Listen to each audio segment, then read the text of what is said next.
So listen, what people have to go buy the book. That's the first thing. They were already buying it, obviously, but it's so terrific. And it's also a terrific, what I like to call like a snack read. So I'll read 10 Right, you don't have to read 10. it cover to cover immediately. Mm-hmm. Yeah. And the great news was Mike canceled so many times I was able to finish the book.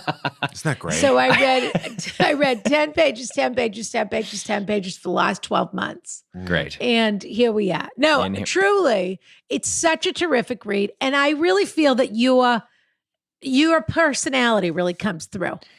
Thank you. That's not, I mean, I tried to write it like, the way I pitched it was like, I know this stuff is hard and thorny and difficult to understand. It's difficult for me to understand, and I've been studying it for the better part of a decade now. And so what I pitched it, I said, like, I want it to feel like you and I are just talking. Like that I'm just talking, we're at dinner, and you said, like, tell me about Immanuel Kant, and I'm talking to you like I would over a pleasant dinner conversation. A Socratic dialogue, if you will. If you will, yes. Even more casual, I would say, than a Socratic dialogue. But so that was the vibe I was going for, was like, I'm not an academic. I didn't study this stuff in college or graduate school.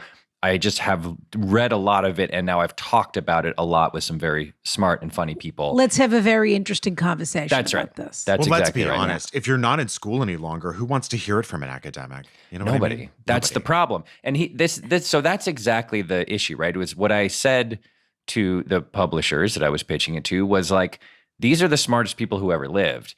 And they spent their entire lives trying to figure out ways that people could just make better decisions. Mm-hmm. It's just that what they wrote is so thorny and boring and dense that nobody wants to read it. And so it's like it's as if, to me, it's almost like therapy. It's like you go to therapy because you're exhibiting certain behaviors and you don't understand them. And then therapists just give you like a vocabulary to be able to describe your emotions. And it's so useful. And it's the same in philosophy. Like they have all these really interesting ideas for how we can look at the world around us and treat other people.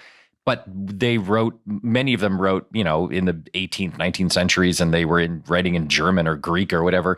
And so nobody wants to read them. So if I can be like a middleman between what they said and how people think and talk now, that was the goal. But it also used to be a thing that you had to study. For centuries, if you studied the classics, you had to study. Yeah. And so people had to think. People had to look back at the origins of modern society, however you want to put it. Mm-hmm. And that was essential we had to examine the past in order to comprehend the present and the future.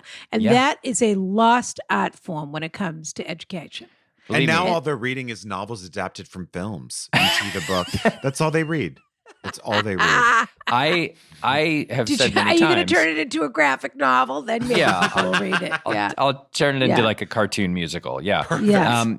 But I've been saying for so long, like I would so much rather my kids studied ethics in school than chemistry, because they're not going to be chemists or bioengineers in all likelihood, but they will face a million ethical dilemmas and not have any idea what to do. So, if we were growing up in ancient Greece, right, that's what they studied. They studied civics and ethics and oratory and all of these arts of like relating to other people. But even a century ago. Yeah. I mean, when you talk about, that's the basis of an Oxford education, or a Cambridge education, or, these were important things. It was obviously, there's a million problems with that, but you'd sit around and discuss these things with your tutor. Can I give you some parenting advice? I'm not a parent, but can I give you some parenting advice? Please. You're a dog parent.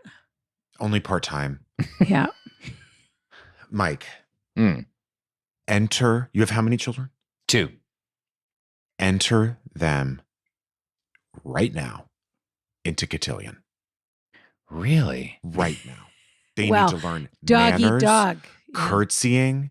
They need to know which fork to use. They need to be wearing gloves around the house. I mean, this is stuff that if you want to build a better tomorrow, if you want to be best, as Melania might say. Sure. This is what you enter them into cotillion now. So let me thank me later.